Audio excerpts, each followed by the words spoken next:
It's kind of funny. So probably I've been in practice for 27 years now, and probably for the first 15 years or so of my practice, I think I did what a lot of lawyers do.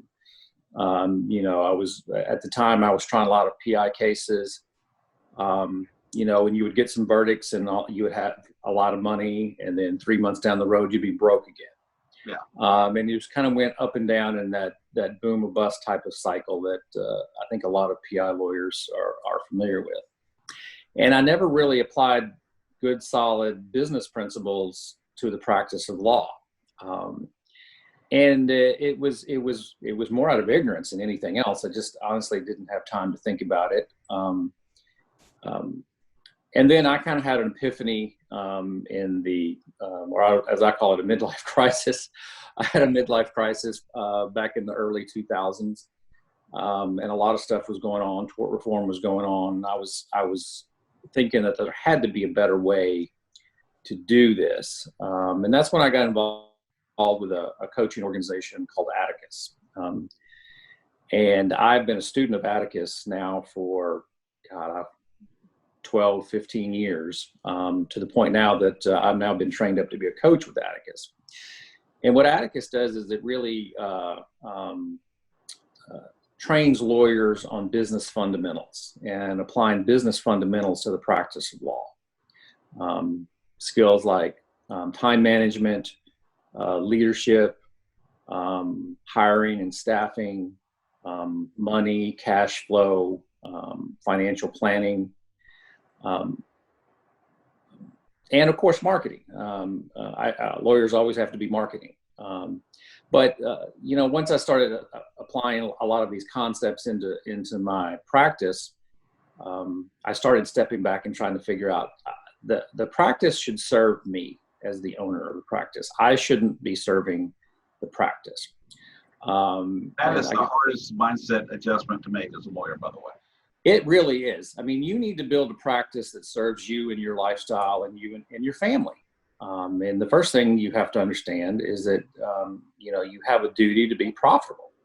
Not only do you have a duty to be profitable to yourself and your family, you have a duty to your client. I mean, think about this. Profitable firms, they hire the best staff.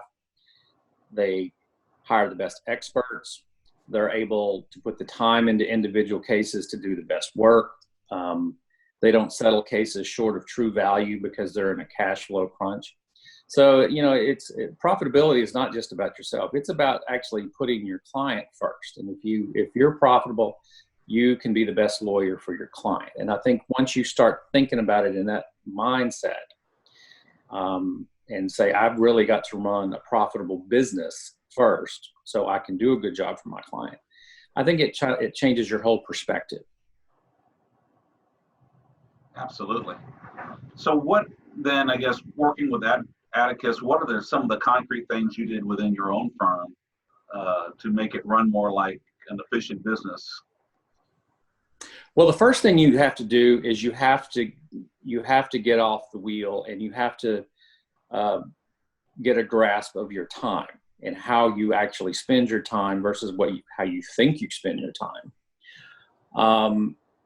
And you have to be able to, there's sort of a oxymoron out there, time management. You can't manage time. You can only manage yourself. So you have to learn to manage yourself in the way you focus and the way you spend your time so you can be productive. A lot of lawyers come in and just sit down at their computer in the morning and open up their inbox, and they let their inbox control their day, their email. And really all you're doing is you're just putting out fires every day, and you're just responding to other people. There's lots of books been written on the subject, but really, it's about focus management. It's about, instead of living in your inbox, you should live in your calendar. You should figure out what your priorities are, what you need to be doing, what's the highest and best use of your time, and then literally I block out hours on my calendar throughout the week, on my personal calendar, not my firm calendar, but on my personal calendar. And I block out chunks throughout the week. I'm going to spend an hour with my door closed doing this. And tomorrow I'm going to spend an hour doing just this.